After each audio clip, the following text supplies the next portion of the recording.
지난 시간 우리는 에스라 느헤미야의 구조에 대해서 살펴보았습니다.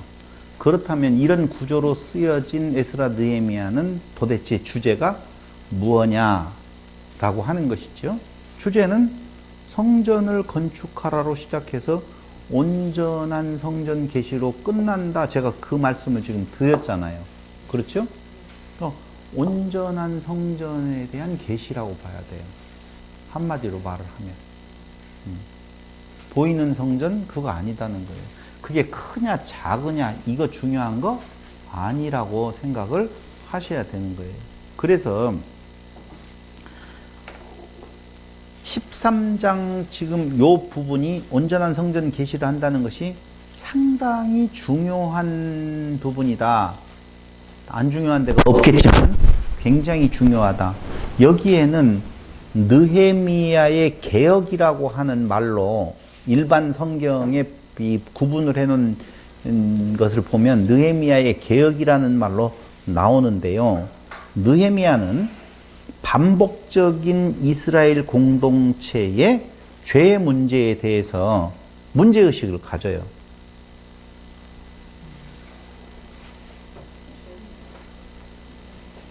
봐봐요. 아담으로부터 시작을 해서 인류의 역사가 쭉 흘러오면서 하나님의 개입을 통하여서 죄 문제에 대한 문제 제기를 하고 죄를 도말할 수 있는 하나님의 심판에 대한 내용들이 수도 없이 있었는데 어느 한때라도 거기서부터 완벽한 죄의 문제가 끝난 적이 있어요? 없어요? 없어요. 계속되어져요. 이런 거나 똑같아요. 자, 성전 솔로몬이 지었어요. 좋았잖아요.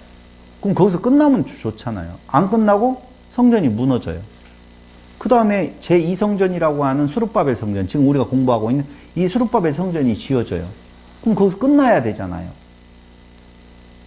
회복시키겠다고 약속을 하고 성전이 지어졌으면 그걸로 아름다운 왕국이 완성이 되어지고 더 이상 성전에 대한 내용이 없어야 되거든요. 근데 그건 다시 또 무너져 버려요. 그리고 헤롯 성전이 지어지거든요. 헤롯 성전이 있나요? 그것도 무너져요. 계속적인 반복이에요. 그럼 죄의 문제는 하나님이 개입을 해서 해결을 했다라고 보면 더 이상 죄의 문제가 발현이 되어지지 않아야 되는데 죄의 문제는 또 계속 되어지고 있어요. 그럼 어떻게 해야 돼요? 13장 26절로 27절을 한번 보세요. 또 이르기를 옛적에 이스라엘 왕 솔로몬이 이 일로 범죄하지 아니하였느냐? 이 일은 무슨 일이에요? 이 일로 범죄했대요. 저를 보시고요. 저하고 그렇죠. 이방 여인들 문제예요. 복잡한 내용 아니라니까요. 다 알아듣는 이야기를 해요. 이 일로 인하여서 범죄하지 아니하였느냐? 그는 많은 나라 중에 비길 왕이 없이 하나님의 사랑을 입은 자라. 하나님이 그를 왕으로 삼아 온 이스라엘을 다스리게 하셨으나 이방 여인이 그를 범죄하게 하였나니 너희가 이방 여인을 아내로 맞아 이 모든 큰 죄악을 행하여 우리 하나님께 범죄하는 것을 우리가 어찌 용납하겠느냐. 그러니까 지금 에스라 느헤미야의 관점은 뭐냐면요. 우리가 바벨론에 포로되어서 이 상황에 이르게 되어진 것은 뭐 때문에? 솔로몬이라고 하는 원인을 이야기를 해요. 무엇 때문에? 이방 여인을 들여서 이방 여인을 들인 그 자체로 문제라고 말하는 것은 아니에요. 뭐 때문에 문제가 돼요? 혼합 종교, 잡신들 들어오는 거, 우상 숭배. 그래서 계속적인 우상 숭배에 대한 죄의 흐름이 오늘 바벨론에 포로 잡혀간 이스라엘의 문제였었고 그 문제의 대표적인 인물로 솔로몬을 드는 거예요. 근데 그런 일들을 지금 솔로몬의 그 죄로 대표되어지는 이스라엘의 죄를 인하여서 어떻게 바벨론으로 왔다가 이제 다시 페르시아를 통하여서 고토로 돌아오게 되어졌는데 성전을 짓고 난 뒤에도 그런 일이 계속 벌어지고 있다는 거예요. 지금 계속 그런 일이 벌어지고 있다는 거예요. 그래서 징계받은 백성들이 회복된 후에도 같은 죄 가운데 빠져 있다라고 지금 지적하는 것이 13장 23절로 27절이에요. 그렇다면 여호와의 말씀에 계속적으로 순종할 수 있을 것인 건가 없을 건가? 있어요 없어요? 없어요. 여호와의 말씀에 계속적으로 순종이 불가하다는 것을 분명하게 인지하고 있다는 거예요. 그런데 거기에서 앞에 고레스에 의해 성전을 짓든 말든 그게 뭐가 그렇게 중요하겠어요. 도로 없어질 성전. 아니, 도로 없어질 성전 뭐가 중요해요? 아니, 도로 없어질 이 예배당 뭐가 중요해요? 그런 것에 대한 내용이 아니라는 것을 분명히 오늘 이야기하고 싶은 것이 에스라 느헤미야서의 기자를 통한 하나님의 뜻이라 이렇게 보셔야 돼요. 그래서 옛것의 회복은 수룹바벨 성전을 지금 말하는 거예요. 오케이? 옛것의 회복은 다시 성전의 재건은 다시 파괴될 것이다 라고 하는 거예요. 그러니까 그것을 바라보고 뭐가 변화가 안 일어나요. 지어진 성전을 바라보고 성곽을 해가지고 그 안에 들어간 백성들까지 바라보고 이제는 준비 다 끝났으면 하나님의 역사로 말미암아 왕이 와가지고 이 나라를 크게 만들어가지고 크게 만들면 또 어떻게 될 거예요? 도로 무너져요. 크게 망하죠. 컸으니 크게 망하지. 크게 망할 내용인데 거기에 꿈꾼다니까요. 근데 한국교회의 현실이나 세계교회의 현실이 뭐냐면은요, 자꾸 목회자들이 성도들에게 지금 우리 살아있을 동안에 어떤 우리 집안의 번영이 곧 다인 것 마냥 이렇게 해야만이 된다, 저렇게 해야만이 된다, 성전 짓는데 앞서야 된다, 그것 먼저 해야 된다, 미국이 저렇게 발전된 것은 지집을 먼저 짓지 않냐고, 뭐 먼저 지었다? 교회 먼저, 예배당을 먼저 지었다. 그렇기 때문에 미국이 저렇게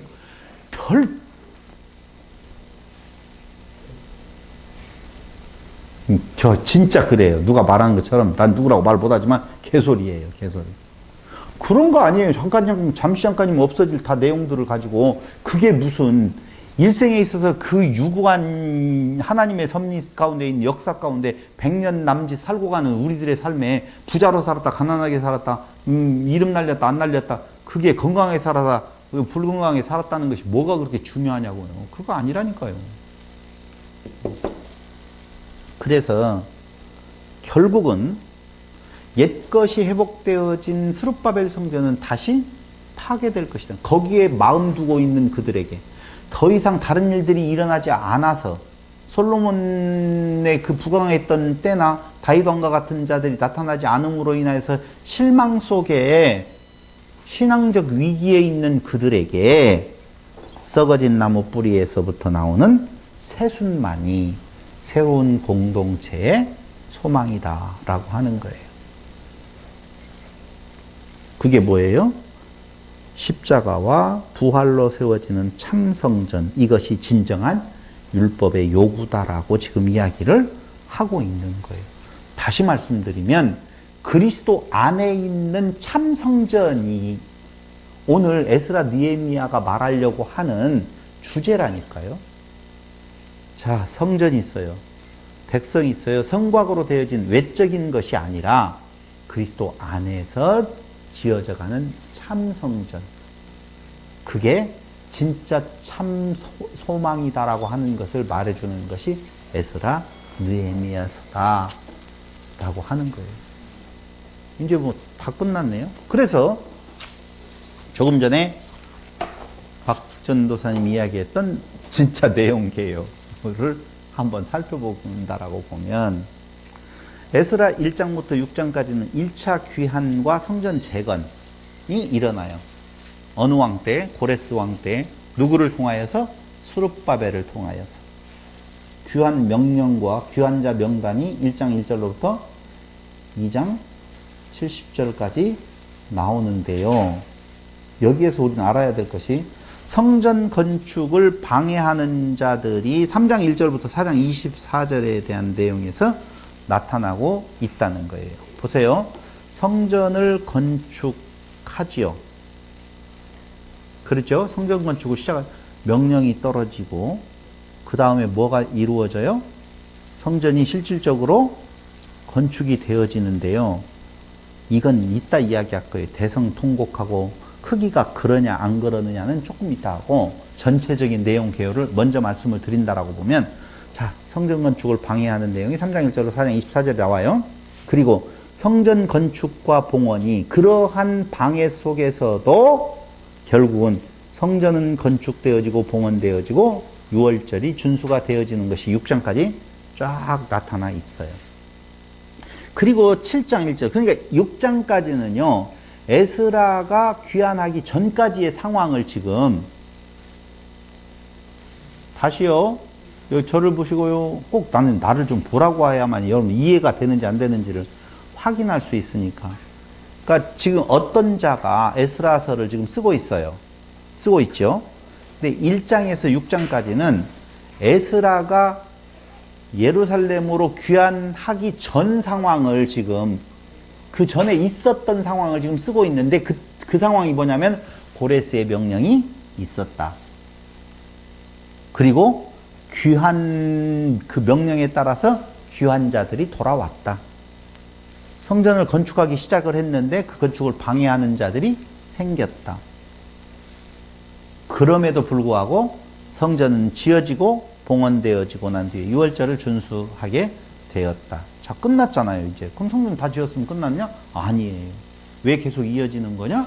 성전은 성전으로만이 아니에요. 그래서 학자들은요, 이렇게 나누는 사람이 있어요. 성전과 하나님의 집이 같으면서 분리되어져야 된다는 거예요.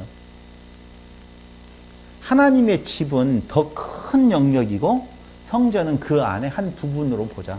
그러나 성전이라고 할 때에는 그 세 가지 요소가 다 들어있어야 된다. 그래서 성전의 좁은 의미의 성전은 뭐고요? 그 안에 하나님이 임재하시는 그 성전, 집으로서의, 아니 그 건물로서의 성전, 거기에 성전의 넓은 의미의 성전은 뭐까지요? 백성까지, 땅까지, 영역까지를 다 포함해야 된다라고 하는 쪽에서 그렇게 구분하는 사람이 있어요. 그게 맞다고 저는 보는 것이죠. 그러면서 이제 7장 1절로 10장 44절까지는요, 에스라에 의해서 2차 귀환이 일어나게 되어집니다. 그런데 이 아닥사사 때지요, BC 458년에 2차 귀환이 이루어지는데요. 성전이 완공되고 난 뒤에 몇 년 지난 줄 혹시 아십니까? 스룹바벨에 의해서 1차 귀환이 있고 성전이 완공되어졌다고 아까 나 말했잖아요. 그 뒤로부터 몇 년이 흐른 뒤에 에스라가 돌아오죠? 60년이요? 어디서 보기는 봤어요. 왜 어디서 보기는 봤냐고 하냐면 57년, 58년 정도 되어서 돌아오는데 그걸 어떤 책에서는 60년 뭐 이렇게 표현하는 경우도 있을 거예요. 아마 약 60년 이렇게 이야기하는데 57년 이게 정확하지 않아요. 왜냐하면 만으로 치는지 58년이라고 하는 경우도 있고 뭐 이렇게 큰 의미는 없어요. 약 57년이 지난 뒤에 에스라는 돌아와요. 자, 성전이 완공되어졌으면 성전이 중요하면 그걸로 끝나야 되는데 왜 에스라가 돌아와서 왜 제2차 귀환은 왜 필요했느냐 이거죠. 왜 필요해요? 개혁이죠. 아주 중요해요. 개혁은 무엇으로 이루어져요? 말씀으로, 율법으로 이루어지는 부분에 대한 내용을 우리는 알 수가 있죠. 그래서 처음에 제가 그 구조를 이야기를 하면서 이렇게 말씀을 드렸잖아요. 하나님의 성전을 건축하라 라고 할 때 하나님의 성전 재건은 무엇에 해당되어진 것이다? 첫 번째는 성전이라는 건물, 두 번째는 백성이라고 그랬잖아요. 그러니까 그 성전으로서의 백성에 대한 내용에 책임을 지는 것이 누구예요? 에스라예요. 에스라예요. 근데 그 에스라가 이방 민족과의 통혼을 책망하죠. 어느 정도로 책망하냐면 이혼하라는 거예요. 지금 살고 있는 데에서 떨어져라. 이것은 이방 민족과의 그 결혼 자체의 문제를 삼는 것이 아니라 아까 느헤미야에서 이야기한 것처럼 솔로몬의 예를 들어서 우상숭배와 배교의 지름길이 바로 이방 민족과의 통혼이거든요. 그래서 이방 여인을 내어 쫓는 일들이 있게 되어지더라 하는 것입니다. 에스라 10장 18절 보세요.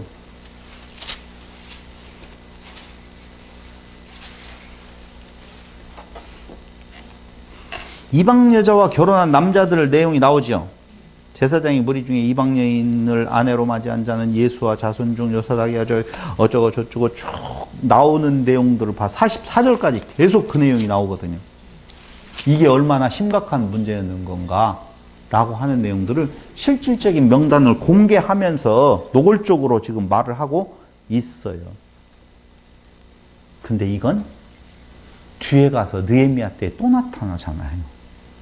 에스라가 이 정도 했으면은 그 뒤에는 그런 일이 안 일어나야 될 거 아니에요.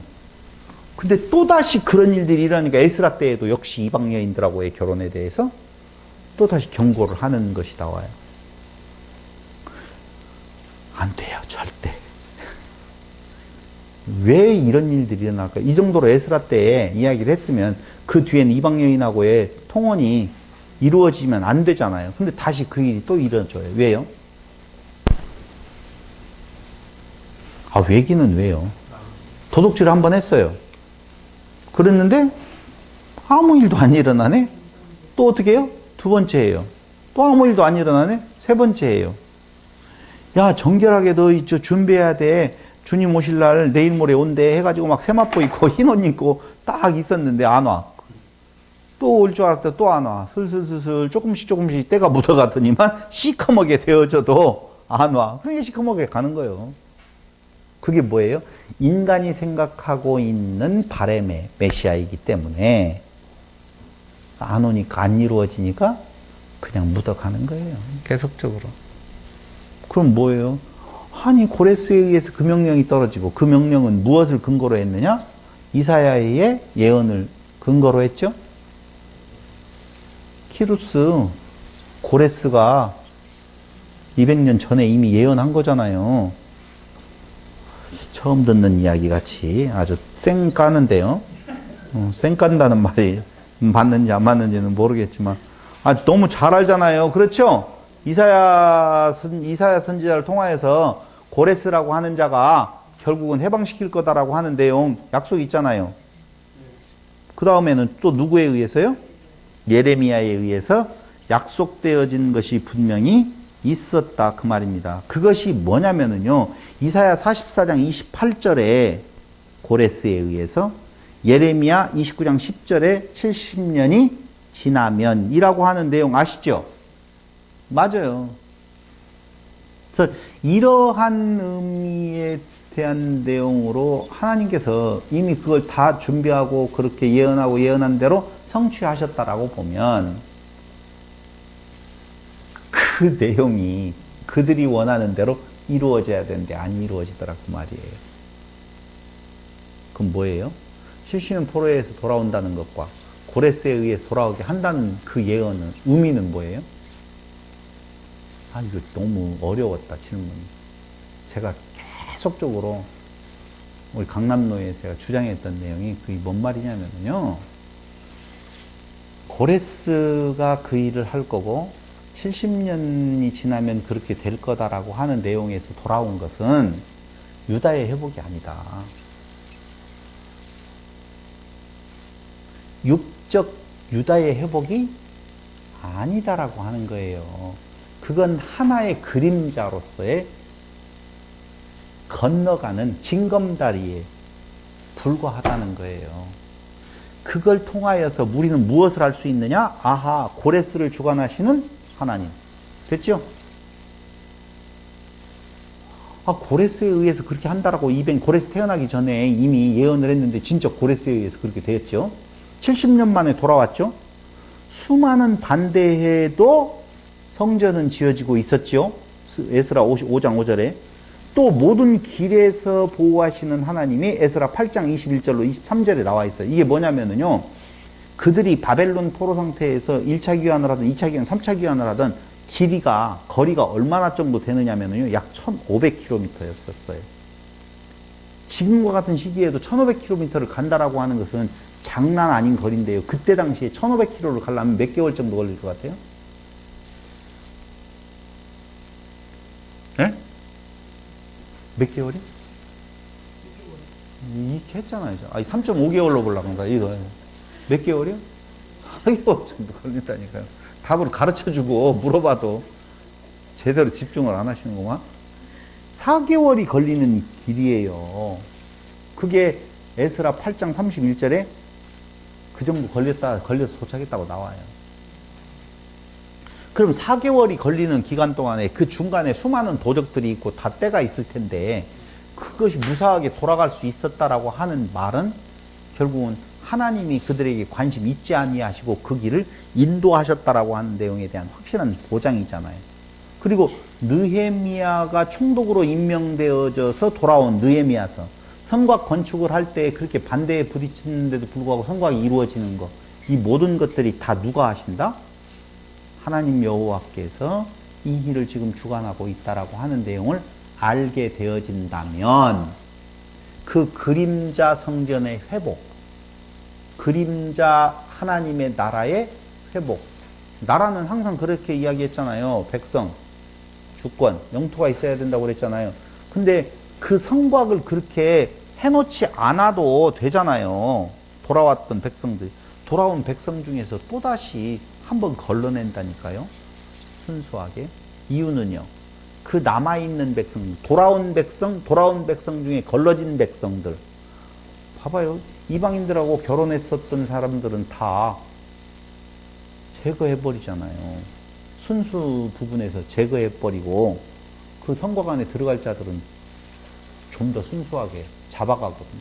그럼 400년 선지자 부재시대라고 하는 암흑기를 그리스도 메시아 참성전의 주인 되시는 분이 오시기까지 기다리는 자들은 누가 기다리는 건가? 그 자들이 기다린다고요.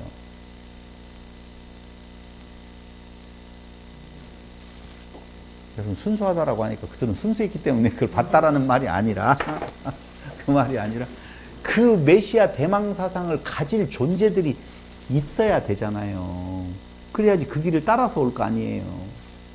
우리는 어떻게 생각하냐면, 야, 페르시아에 그 바벨론에서 자리 잡고 있는 사람들, 안 돌아오는 나쁜 놈들. 이렇게 생각을 하잖아요. 안 돌아가는 게 너무 당연한 거예요. 자리 잡고 다 사는데 이제 거기 완전히 허허벌판에 가가지고 새롭게 그 길을 가야 된다고? 1400km를 가서? 쉽지 않은 이야기예요. 근데 그곳을 가는 자가 있었어요. 그 가는 자 중에서 또 잘라내잖아요. 이방인과 다 섞어내잖아요. 그 부분들에 대한 내용이 결국은 본래 에스라 느헤미야서가 이야기하고 있는 그 참성전으로 오실 메시아를 어떻게 대망하고 있는 거예요. 그들이. 그러니까 그들은 훌륭하다. 그 말을 하려고 하는 것이 아니라니까요. 이 나쁜 놈들이고 조금 나쁜 놈들이고 이건 좋은 놈들이다. 이렇게 말하려고 하는 것이 아니라 그 하나님의 그 계획을 대망하는 자들을 세워놓고 하나님께서 그 길 따라서 오신다니까요. 결국은. 내용은 그것밖에 없어요. 자, 그래서 결국 그 죄의 연속성이라고 하는 동일한 죄의 연속성이 끝나지 아니하고 계속적으로 지금 발생하고 있어요. 누구의 개혁에도? 에스라의 개혁에도. 그럼 이걸 끝나야 될 거 아니에요. 그래야지 완전한 왕국이 이루어지는 거 아니겠습니까? 누구의 개혁? 느헤미야의 개혁? 그래도 안 돼요. 느헤미야의 개혁에도 안 된다고요. 그럼 뭔만이 되어지는 건가? 그리스도의 개혁만이 완벽하게 이루어질 수 있는 내용이라고 하는 것을 또다시 지금 보여주고 있는 거라고. 그래서 이제 어떻게 해요? 느헤미야 1장으로 넘어가 보면 3차 귀환과 더불어서 성곽이 재건이 되어지는 것이 느헤미야 1장 1절로 6장 19절에 나와요. 어느 때 아닥사스다 1세 때에 느헤미야에 의해 돌아오게 되는데요. 그 느헤미야의 이름의 뜻이 여호와께서 위로하신다라는 말이죠. 그 위로는요, 참것에 대한 계시로 위로를 받지 느헤미야가 와가지고 그 백성들에게 그 성곽을 지켜야 하는데 지대한 영향을 끼쳤기 때문에 위로가 되는 건 아니라는 거예요. 느헤미야가 와가지고 성곽이 무너졌다는 이야기를 듣고 느헤미야는 성곽이 무너졌다는 말은 성곽이 지어졌었다는 말 아니에요. 성곽이 왜 무너져요? 지어졌으니까 무너졌겠죠. 우리는 성곽을 처음으로 지금 세운 줄로 알고 있지만 있는 성곽이 무너지니까 그 말을 듣고 이런 불행한 일이 있을 수가 있습니까? 왕이시여 내가 갔다가 돌아올 테니까 나를 좀 보내주세요. 총독으로 임명받아서 가거든요. 그 다음에 성곽을 짓고 다시 돌아오거든요. 그럴 때 또 남아있는 백성들은 또 사람을 기다리는 거지요. 그럴 때 에스라 느헤미야서를 통해서 그게 아니야. 참성전 되시는 그 메시아가 있어 라고 하는 내용이에요. 그게 무슨 내용이냐? 기억하소서 그 말이에요. 13장에 나오고 있는. 자, 조금 더 설명을 할게요. 그럼 아닥사스다 제20년 BC 445년에 성벽이 무너졌다는 소식을 느헤미야는 듣게 되어지고요. 예루살렘 총독으로 자원을 합니다. 원래 느헤미야는 페르시아 왕의 술관원이었어요. 아닥사스다의 술관원이었어요. 상당히 높은 지위에 해당되어지거든요. 내용은요. 그런데 그가 그 자리를 일단 박차고 맞아요. 내가 가겠습니다. 나를 좀 보내주세요. 오냐 가라 해가지고 와서 며칠 만에 되어지죠? 52일 동안에 내적이나 외적으로의 방해와 박해가 있었는데도 불구하고 잘 이루어집니다. 그때 나오는 사람이 산발라, 도비야, 게셈, 외부 반대 세력에 대한 내용이 나오지요. 그들은 별별 수를 다 써서 온갖 책략을 써서 방해합니다. 그럼에도 불구하고 성벽 재건이 이루어졌다라고 6장 15절부터 잘 나타나고 있어요.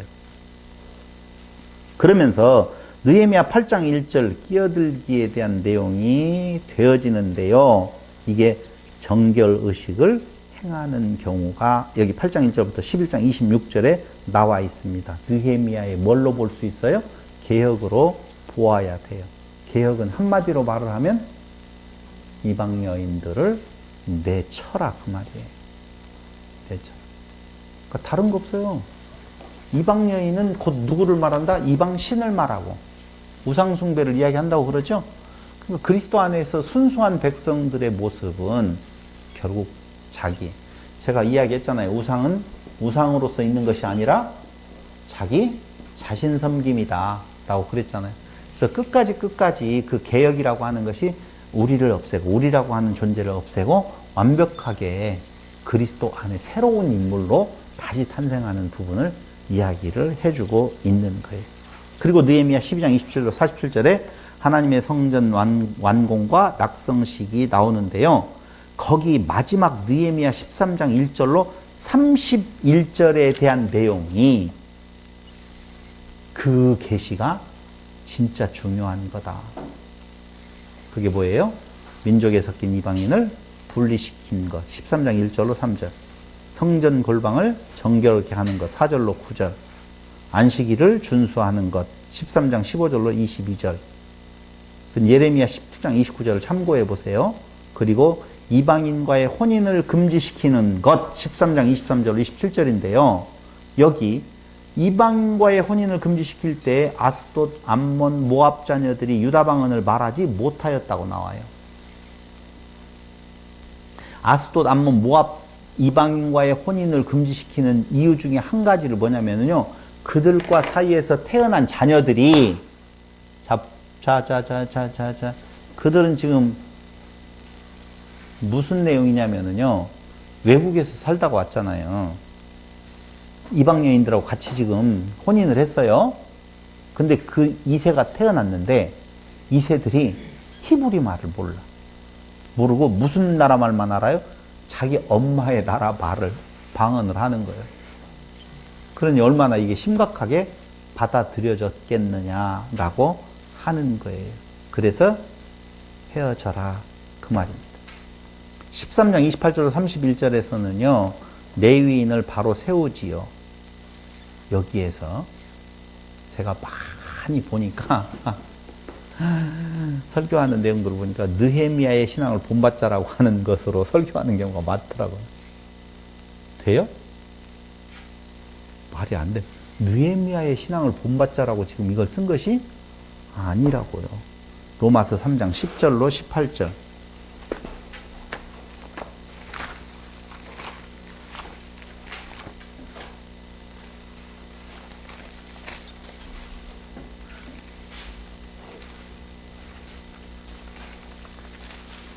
(3장) 10절로 18절. 기록된 바 의인은 없나니 하나도 없으며 깨닫는 자도 없고 하나님을 찾는 자도 없고 다 치우쳐 함께 무익하게 되고 선을 행하는 자는 없나니 하나도 없도다. 그들의 목구멍은 열린 무덤이요 그 혀로는 쭉 나오면 다 읽었죠? 거기까지 다 읽었으면 한마디로만 인간 스스로의 힘으로는 극복할 수 없다라고 하는 내용이에요. 이게 에스라의 개혁이요 새로운 것에 대한 하나의 계시라고 보았었을 때 인간으로는 안 되고 하나님께서 하시는데 하나님께서는 어떻게 이걸 극복하게 하시는 건가? 그리스도 안에서 극복하게 하신다 그 말입니다. 근데 여기에요 우리가 알아야 될 것이 느헤미야서 5장 7절을 보세요.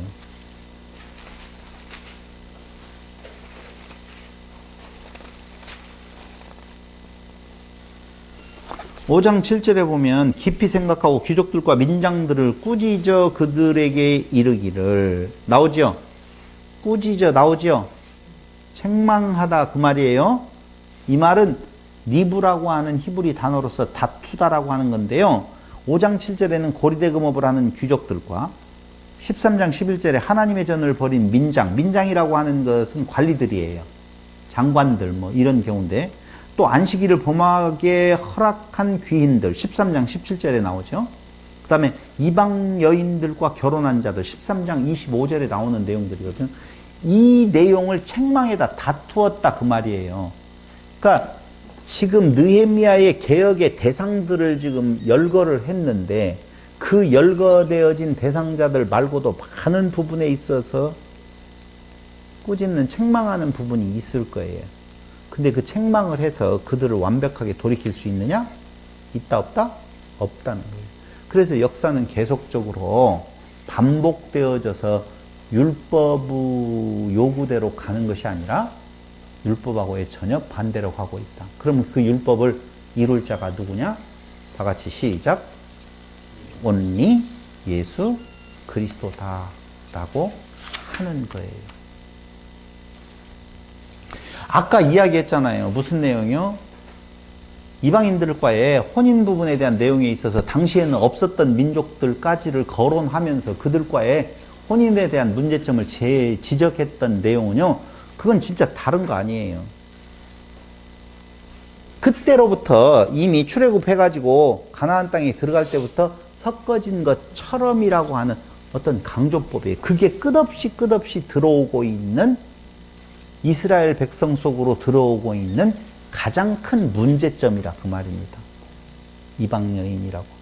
그럼 오늘날 그 내용을 가지고 교회 다니는 사람은 안 믿는 사람은 결혼해야 돼, 안 해야 돼요? 그런 식으로 또 써먹는다니까. 그런 식으로. 그건 불가능하다는 거예요. 한마디로 말을 하면. 근데 오늘날 자꾸 그 내용을 가지고 혼인 문제를 다룰 때에 믿지 않는 사람하고 결혼하면 안 된다라든가 이런 식으로 언제부터 믿었는데?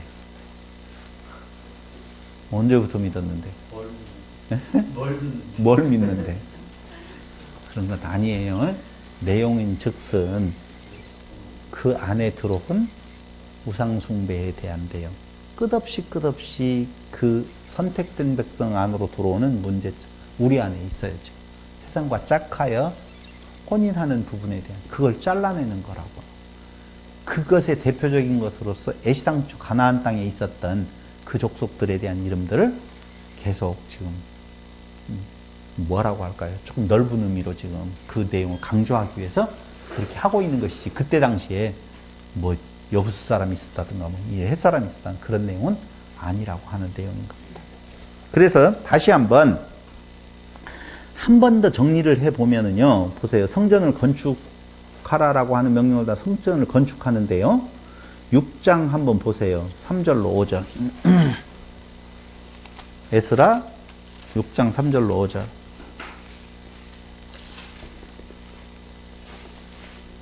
고레스 왕 원년에 조서를 내려 이르기를 예루살렘에 있는 하나님의 성전에 대하여 이르노니 이 성전 곧 제사 드리는 초소를 건축하되 지대를 견고히 쌓고 그 성전의 높이는 몇 규빗? 60규빗. 자, 성전의 높이 몇 규빗이래요? 높이는 고는 60규빗이래요. 그 다음에요. 또 나오네. 읽어보세요, 여러분들이. 너비도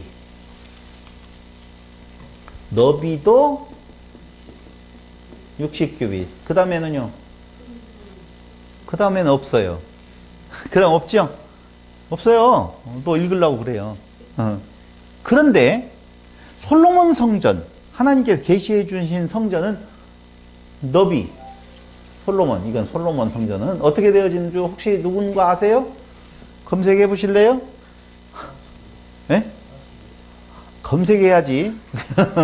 확실하지 않는 50규빗인가? 많이 막 틀리고 있어요. 너비, 높이, 길이.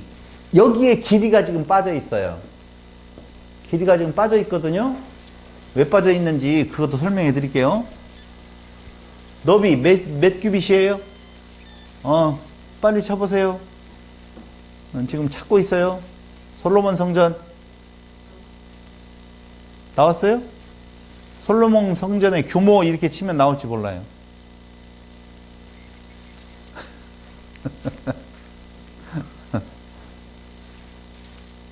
자, 제가 그냥 쓸까요?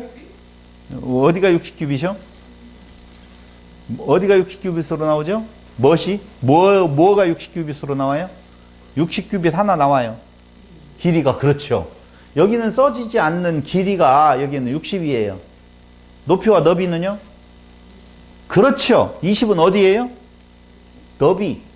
네, 20규빗이에요. 높이, 그렇죠. 어떻게 알았어요? 검색했어요? 30이에요. 20, 30, 60이에요. 지금 높이 60, 60이면 더 커요, 작아요? 여기 20이고 30인데 여기는 20하고 30, 60하고 60인데 20하고 30이라니까요. 이 규모를 더 확장시키면은요, 6배 이상 차이가 나요. 더 커요. 근데 길이는 여기에는 없어요. 길이는 똥방하게 했나요? 아니에요. 이거 쓰지 않는 이유가 있다고요. 결국은. 언급이 없는 이유는, 그러니까 솔로몬 성전보다도 수룹바벨 성전을 이렇게 지으라고 명령 내린 것은 훨씬 더 큰 내용이 있는데 왜 통곡을 했느냐 이거죠.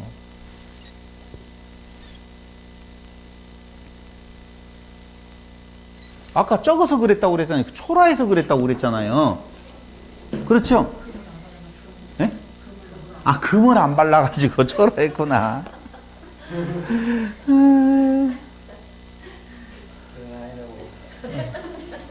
봐봐요. 일단 먼저 우리가 생각해야 될 것은 무엇이냐면 솔로몬 성전은 더 이상 확장성이 없어요. 그걸로 끝이에요. 딱 그렇게 지으라고 했으니까 그렇게 지으면 돼요. 근데 묘하게 수룹바벨 성전은 그 명령을 내릴 때에 길이에 대한 내용이 언급이 없어요.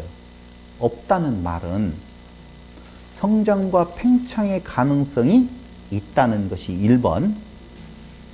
2번, 그 성전의 의미가 하나의 모형이요, 참 성전에 대한 내용이라면 참 성전의 의미는 조금 전에 말씀드린 대로 성전, 성곽, 백성이라고 그랬잖아요. 그렇죠? 그렇죠? 그럼 더 확장되어진 성전의 개념은, 자, 솔로몬 성전은 건물만 있었어요. 그 다음에 수룹바벨 성전은 어디까지 지금 에스라 느헤미야서를 통하여서 성벽과 무엇까지도요? 백성까지도 지금 들어갔네요. 조금 더 확장되어진 진짜 에스라 느헤미야서를 통하여서 계시해주고 있는 참 성전에 대한 내용은 거기서 중단하지 아니하고 계속적으로 지금 확장되어져 가고 있잖아요. 성전 끝났어요? 지금도 성전이 지어져 가고 있잖아요. 그 확장성 때문에 길이를 언급하지 않은 거라니까. 지금도 성전은 어떻게 하고 있다고요? 지어져 가고 있다는 거예요. 제 이야기는. 그래서 길이에 대한 내용을 말하지 않는 거예요. 한마디로 말을 하면. 결국 예수 그리스도를 통하여서 무엇한다? 완성되어져 간다라고 하는 내용이라니까요.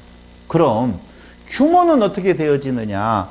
그렇게 명령이 내려졌어도 그들이 가지고 있는 내용을 통하여서 지어질 성전은 아마 처음 지대를 놓았었을 때 초라하게 보였던 것이 아니냐라고 생각을 해요.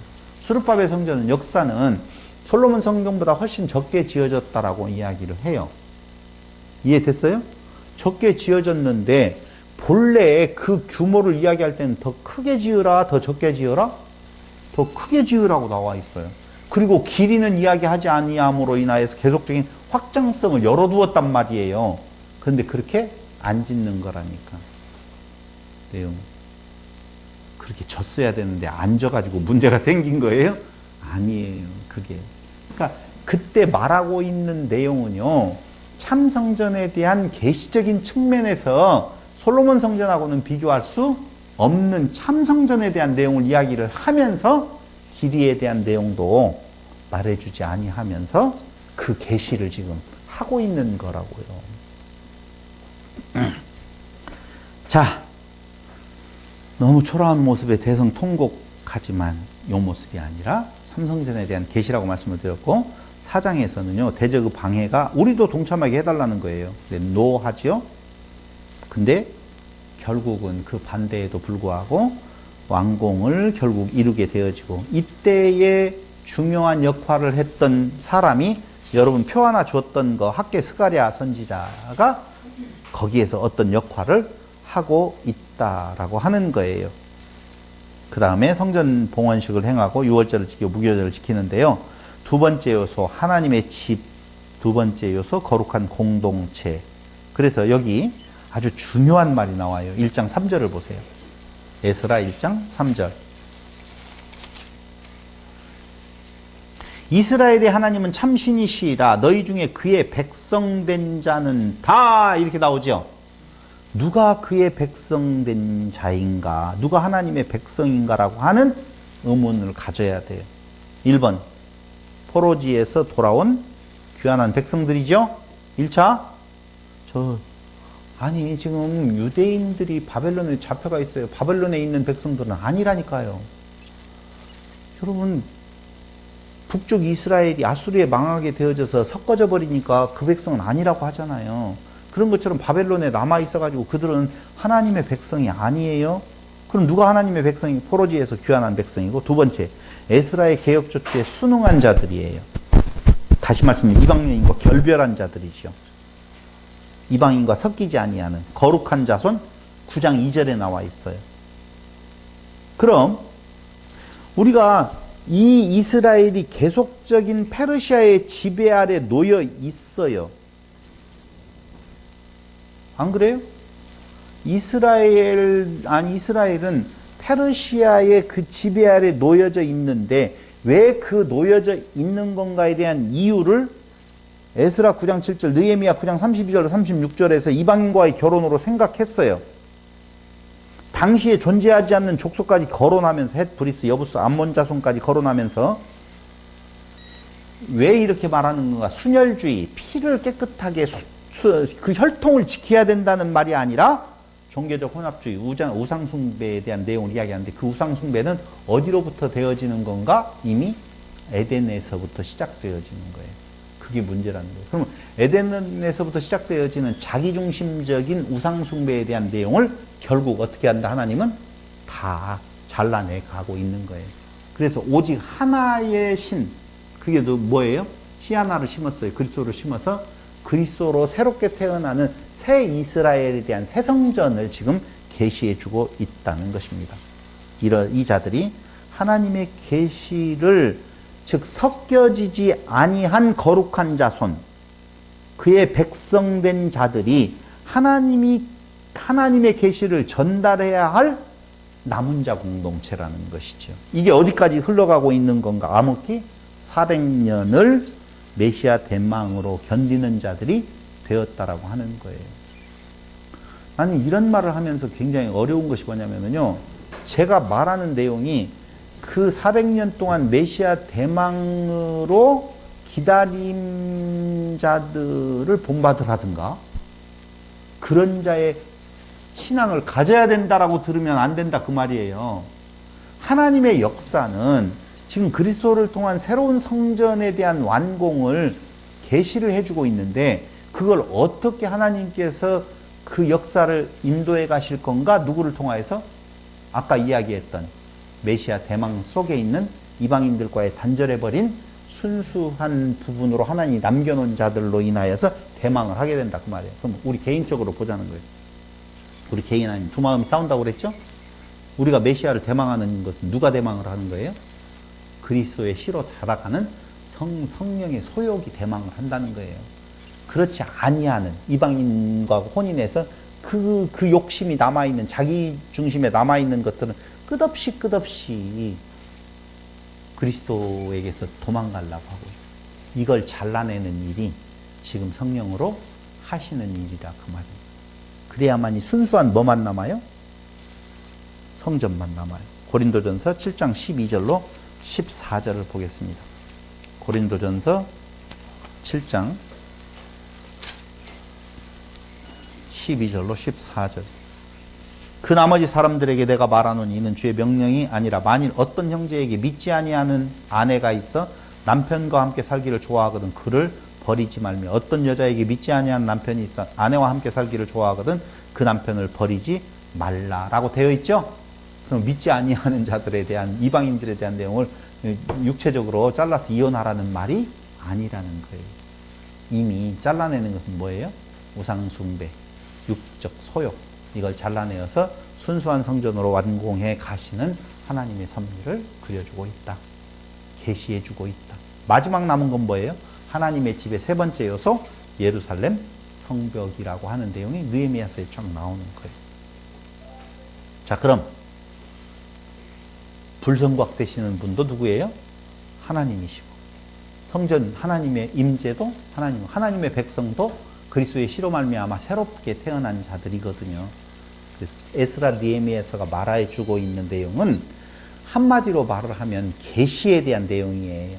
참 성전을 계시하는 당시의 실망과 그리고 어둠 속에서 우리는 도대체 누구인 건가? 앞으로 우리는 어떻게 되어질 것인 건가에 대한 내용으로 고민, 공포 속에 있는 그들에게 그때 그 시절 고레스로부터 시작되어진 성전에 대한 우리를 포로에서 돌아오게 만들어서 성전을 건축하게 하신 본 뜻은 그게 아니다. 그러므로 하나님의 뜻이 지금 중단되어진 것이 아니에요.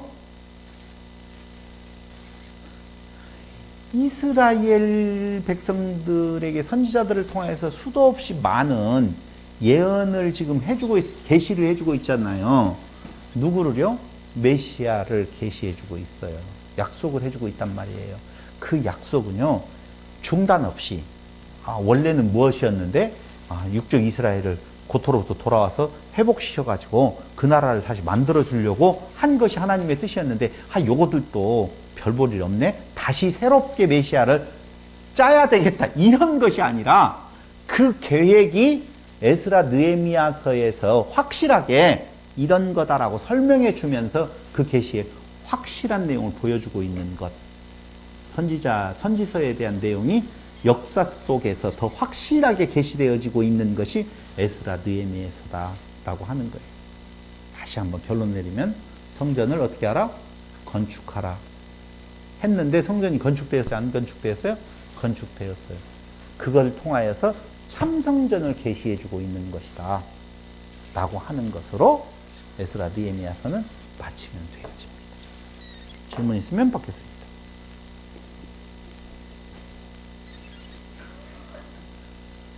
왜 뻥이에요? 끝났어요. 원래 1시간이면 끝날 거 가지고 지금 2시간을 이야기를 했어요. 네. 아니요. 에스라 느헤미야서는요. 여러분들에게 느헤미야서에 대한 내용을 그 자세한 내용으로 지금 굳이 설명을 해주지 않냐는 이유는 딱 한 가지예요. 에스라서에 대한 내용을 그렇게 잘 봤잖아요. 아까 뭐 없는 백성들, 족속들을 이야기를 한다든가, 저 성전 크기에 대한 내용을 이야기를 한다든가 몇 가지를 이야기했는데, 그렇게 성경을 좀 볼 수 있도록 한번 열어놔 봤어요. 그러니까 그렇게 한번 보세요. 이제 너무 쉽게 들어올 거예요.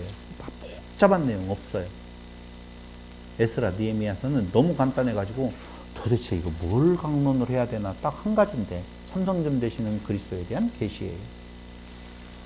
그것 기다리는 것이다. 우리는 봐라, 하나님은 이렇게 이루어졌지 않느냐. 약속대로 고레스에 의해서 몇 년 만에? 70년 만에. 그런데 고토로 돌아오게 해서 성전 건축하는 일이 쉬운 일이 아닌데도 불구하고 많은 어떻게 도전 속에서도 그 일을 그렇게 이루어 주었다 라고 하는 내용이에요. 그런데 그들의 죄악은 계속되어지죠. 우상숭배는 계속되어지죠. 이방 여인과에 대한 내용에 있어서 지켜지지 않아요. 왜 그래요? 육체의 욕심 때문에 그래요. 육체의 욕심 때문에. 육적인 나라의 회복을 생각을 했었단 말이에요. 그래서 그게 아니다 라고 하는 내용을 오늘 에스라 느헤미야서를 통하여서 다시 한번 확실하게 알려주고 있는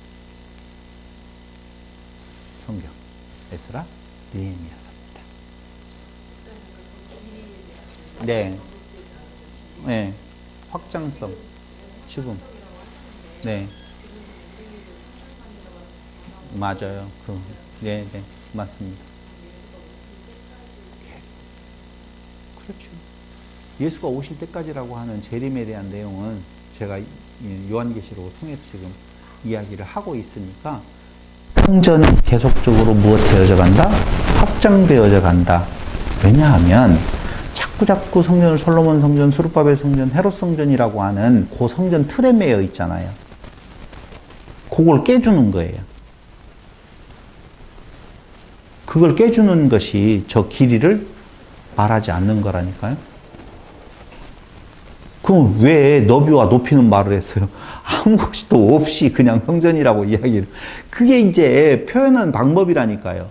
어떤 내용에 대한 성전과 같은 그 그림 속에서 영적인 성전에 대한 내용들로 넘어갈 수 있는 내용이 바로 길이를 특정하지 아니하는 내용이에요. 그건 정한 바가 없어요.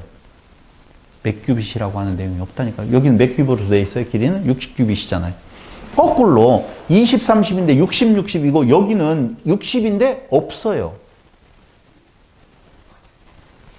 뭐가요? 어떤 것이 거짓말하는 거예요? 지금 설명이요? 네. 확실해요. 아니요. 그럼 여러분들이 해석을 해야 돼요. 아닌 것 같으면 길이를 왜 이야기 안 해줬을까에 대한 내용으로 한번 의견을 이야기해 보세요. 저는 그걸 확장성으로 봐요. 영적 성전에 대한. 이건 육적 성전에서 봐봐요. 가장 큰 수지요. 가장 큰 수잖아요. 성전에 있어서 높이, 넓이, 성전을 지금 우리가 그릴 때 요렇게 그리잖아요. 많이. 요렇게 그리잖아요. 그죠? 여기에 지성소가 있고 성소가 있고 성전 뜰이 있잖아요. 이렇게 성곽을 이렇게 성전 바깥 뜰을 하잖아요. 이거 이야기할 때 우리 높이 생각해 본 적 있어요? 거의 없을걸요? 거의 없어요. 넓이 생각한 적 별로 있어요? 잘 안 들어와요. 근데 길이는 이 타고 들어가는 부분에 대한 내용들이 들어와요. 묘하게. 근데 이 길이는 여기에서는 거꾸로 솔로몬 성전 때에는 60이라고 하는 내용 60규빗을 줘요. 근데 여기서는 길이를 안 두네요. 그러니까 더 확장한다라고 할 때 이걸 이렇게 확장하기보다는 높이로 확장하기보다는 뭘로요? 길이에 대한 확장성에 대한 내용을 생각할 확률이 높다니까요. 사실은. 왜? 백성들이 그 안에 살른다라고 할 때는요. 길이에 대한 확장성이라고 보는 거예요. 그래서 뒤져보고 또 뒤져봐도 그것밖에는 답이 없어요. 그래서 가장 큰 수에 대한 내용을 높이와 넓이, 우리 관심 없었던 높이와 넓이 중에서 가장 크게, 그래서 그 성전은 지금 솔로몬 성전이나 이런 성전에 비교할 수 없는 성전입니다. 라고 하는 쪽에서 최대치를 잡고 나머지 길이는 계속적으로 어떻게 하라? 지경을 넓혀가는 내용. 저는 그렇게 해석을 했는데 다른 해석이 있으면 주시면 또 연구를 해볼게요. 근데 거의 그 말 안 해요. 그리고 솔로몬 성전보다 작았다라고 하는 말에 그냥 그렇게 생각을 하고 있을 뿐이에요. 실질적으로 지어진 것은 60과 60, 길이를 측정하지 않았는데 도대체 얼마로 졌을까? 여러분 그 생각 안 해봤어요? 길이를 특정하지 않았는데 도대체 길이는 얼마였을까? 모르잖아요. 스룹바벨 성전에 대한 치수 혹시 어디에서 찾아보세요? 얼마나게 길이를 잡아서 지었는지. 지었을 거 아니에요. 어쨌든. 안 질 리가 없거든요. 스룹바벨 성전에 대한 내용. 그럼 이것도 60과 60으로 지었는지 안 지었는지도 한번 찾아보시라고요. 그게 공부지요, 뭐. 여기에서는 그 스룹바벨 성전에 대한 내용이 주가 아니에요. 그거 다시 무너져요. 깔끔하게 무너져요. 돌 하나 돌 위에 남기지 아니하고도 다 무너져요. 없어요. 깔끔하게 무너져요. 그리고 참성전이 세워지는 것이죠. 그때 참성전은 60, 60 숫자라고 하는 내용은 진짜 의미 없어요. 크다. 라고 하는 내용 쪽에서 길이는 확장되어져 간다. 라고 하는 내용. 저는 그렇게 봤어요. 저는. 그나마 이렇게 보는 것이 다양 아니에요? 이 보는 이 문제를 지적한 사람 별로 없잖아요. 그냥 작아서 그냥 슬퍼 울었다 이렇게 생각만 하고 있었지 뭐 수치로 가지고 이렇게 말한 적이 없다니까. 예. 지금 에스라엘 느헤미야를 썼던 기자가 예. 이때 당시 참 성전인 예수를 바라보고 이런 메시지를 전하기 위해서 쓴 거잖아요. 그러면 근데 하나님이 400년 이후에 이게 BC 400년 이후에 기록이 있잖아요. BC 400년 이후의 기록이에요? BC 400년 경에 400년 이후라고 하면은 어디를 기준으로 해서 그 이후라고 생각을 되니까 BC 그러니까 기원전 400년에 이렇게 말하든지 BC 400년 경에 기록되었다. BC 400년 경에 네. 기록됐으면 네. 아직 예수님 오시기 전이죠. 전인데 그렇죠. 이 참성전인 예수를 바라보고 그렇죠. 이 기자가 이거를 메시지를 전하기 참 성전인 예수를 바라보고가 아니라 메시아를 지금 계시해주고 있다니까요. 자꾸자꾸 우리는 과거지만 그때는 미래예요. 그러니까 예수라고 생각하지 마세요. 메시아라고 생각을 해야 돼요. 그러니까 참 성전, 그럼요. 예수라고 자꾸자꾸 말을 하면 안 돼요. 예수라고 하는 내용은 그 예수가 메시아지 예수라는 이름 자체는 바예수도 있고 예수가 많았어요. 메시아라고 봐야 돼요. 그 예수라고 이렇게 그 존재를 바라본다고 보면 안 돼요. 하나님이 이루실 그 성전. 아니지요. 예수는 바예수도 예수가 많다니까요. 그러니까 누구 예수여야 돼요? 2000년 전 유대 땅 베들레헴의 그 말구유에서 태어난 요셉의 마리아에게 태어난 그 예수여야 되지 다른 예수면 안 돼요. 그러니까 예수의 이름이라고 하는 것은 자기 백성을 저희 죄에서 구원할 자라고 하는 의미로서의 이름의 뜻이 있지 진짜는 메시아. 그리스도. 그 그리스도, 그 메시아가 그 예수다 그 말이에요. 예수라는 이름이면 그러니까 이제 내가 예수라고 치면 그냥 나예요? 아니거든요. 예수라 하라 그 말은 그가 메시아다라고 하는 의미로서의 그 메시아, 그분은 자기 백성을 저희 죄에서 구원할 자라고 하는 의미로서의 이름을 예수로 주는 거예요. 만약에 야수가 그런 뜻이 있었으면 뭐가 되어져요? 야수라 하라 그랬을 거예요. 그 이해가 됐는지 모르겠어요. 우리는 자꾸 예수의 이름이 특별한 줄로 알고 있어요. 아니에요. 그것이 아니라니까. 그래서 예수 그리스도가 중요하지 예수라는 이름이 중요한 건 아니에요. 예수가 그 그리스도다 그 말이에요. 그 예수가지 예수가가 아니에요. 예수는 많아요. 은재만 하더라도 벌써 몇 명인데요. 큰 예언제, 작은 예언제가 있는데.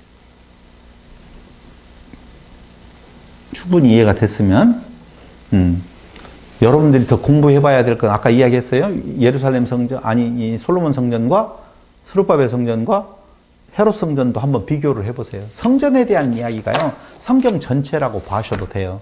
제가 누누이 이야기했잖아요. 에덴도 어디라고요? 성전이라고. 성전의 성전으로 지금 창조에 대한 이야기가 계속 흘러가고 있는 거예요. 그런데 계속 무슨 성전으로 생각을 했어요? 끝의 성전으로만 에덴에서부터 시작했는데 결국 에스라 느헤미야에서 뭔 성전을 이야기를 하고 있느냐? 예수 성전, 참 성전에 대한 내용으로 쫙 일맥상통해 가는데 그 에덴 동산의 성전도 갇혀 있죠. 갇혀 있죠. 그렇잖아요. 누구도요? 솔로몬 성전도 갇혀 있어요. 아무리 커도. 스룹바벨 성전도 어때요? 갇혀 있어요. 근데 희한해요. 왜 길이가 없냐 이거야. 분명히 지어지긴 지어지는데. 헤롯 성전도 갇혀 있어요. 그 성전 아니다 그 말이에요. 다 헐어라 그 말이에요. 3일 만에 다 헐겠다? 어떻게? 자기 세워질 성전에 대한 내용으로 이야기하신 거다. 그렇게 이야기하거든요. 그 성전은 분명히 어떤 한계가 있어요, 없어요? 헷갈리죠? 이렇게 물어보니까 한계가 있어요, 없어요? 그리스도 성전은 한계가 있어요, 없어요? 이제까지 성전은 다 한계가 있다고 그랬잖아요. 그리스도 성전은 한계가 있어요, 없어요? 예? 이 없어요? 이 없어요? 그 말이 맞아요. 이 없어요가 있기도 하고 없기도 해요. 한계가 없다라고 하는 것은 민족이나 이런 육체적인 내용에 대해 한계가 없어요. 우리는 몰라요. 어디까지인지. 그런 한계가 있어요? 어떻게 해요? 그리스도로 거듭난 내용만. 우리 안에서도 그래서 갈른다고 그랬잖아요. 잘라낸다고 그랬잖아요. 그러니까 한계가 있다 60규빗. 한계가 없다 길이가 특정이 안 됐다 그 말이죠. 기도드리겠습니다. 고마우신 아버지 하나님, 오늘 또 우리에게 귀한 시간 내주시고 허락하시고 그 시간을 통하여서 말씀을 통하여 하나님이 누구이신 건가 약속하시고 이루시는 여호와 되심을 다시 한번 확인해 봅니다. 참성전 되시는 그리스도 안에서 성전으로 지어져 가는 오늘 우리를 다시 한번 바라봅니다. 볼품없고 아무것도 아니지만 오직 그리스도 안에서만이 참 소망이 있음을 깨닫고 잠깐 살아가는 날 동안에 일희일비하지 아니하고 오직 새로 지어질 새로운 성전으로서의 하나님의 자녀로서의 모습을 우리가 소망하면서 이 땅 살아가게 하여 주시기를 예수님의 이름으로 기도드립니다. 아멘. 네, 마쳤습니다. 네.